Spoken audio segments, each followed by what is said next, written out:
আওয়ামী লীগকে বাদ দিয়েছে, এটার আমি কোনো অর্থ দেখি না। আওয়ামী লীগকে আপনি দল হিসেবে বাদ দিতে পারেন না। বর্তমান তত্ত্বাবধায়ক সরকার নিরপেক্ষ নয়। এই আওয়ামী লীগকে বাদ দেওয়া হয়েছে, জাতীয় পার্টিকে বাদ দেওয়া হয়েছে, আর 3% লোক আর জামাত এবং ইয়ে নিয়ে তারা এখন ইলেকশন করতে চাচ্ছেন। তারা এই ইলেকশন করতে গেলে কি হবে?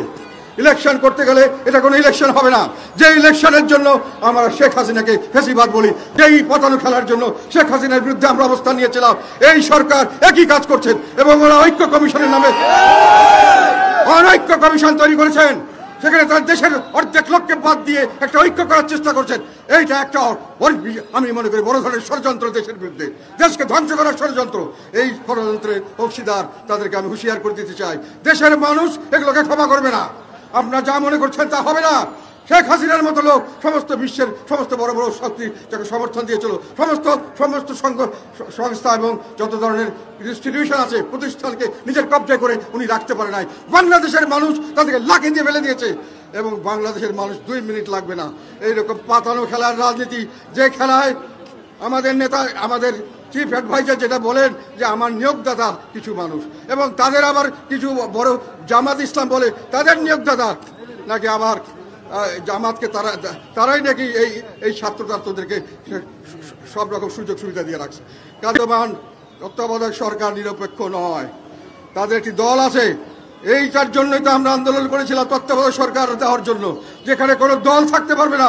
যাদের দল আছে তারা নির্বাচন করতে পারবে না, তারা নির্বাচনে তত্ত্বাবধায়ক সরকার হতে পারবে না। যাদের নিজস্ব দলে যখন নির্বাচন করবে তারা তত্ত্বাবধায়ক সরকার হতে পারবে না। বর্তমান সরকারের একটি নিজস্ব দল আছে এবং সেই দলের নেতাকর্মীরা সর্বোচ্চ সুযোগ সুবিধা নিয়ে ঘুরছে, তাদের কথা মতো সরকার চলছে। তাহলে সরকার দলীয় যদি নির্বাচন হয় সেটা কখনোই একটি স্বাভাবিক নির্বাচন হতে পারে না। সেটা একটি পাতানো খেলা নির্বাচন হবে, যেখানে আমাদেরকে বাদ দেওয়া হচ্ছে, আওয়ামী লীগকে বাদ। আমি এটার কারণটা আপনাদের বলতে চাই। তারা আওয়ামী লীগের, আমি যেটা বললাম, থার্ড পার্টি হলো জাতীয় পার্টি, ইলেকশনের রেজাল্টের দিক দিয়ে 4th পার্টি হলো জামাত ইসলাম।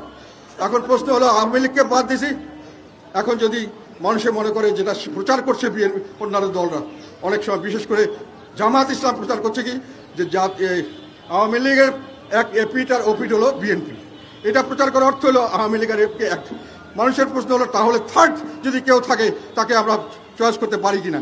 সেখানেই জামাতের কথা হলো থার্ড পার্টি হলো তারা। কিন্তু প্রশ্ন হলো, জাতীয় পার্টি থাকলে তো তারা থার্ড পার্টি হতে পারবে না, অল্টারনেটিভ হওয়ার তো তাদের কোনো সুযোগ নাই এখানে। সেই কারণে জাতীয় পার্টিকে বাদ দিতে হবে। তারা বিএনপিকে বাদ দিচ্ছে, তারা আওয়ামী লীগকে বাদ দিয়েছে, এটার আমি কোনো অর্থ দেখি না।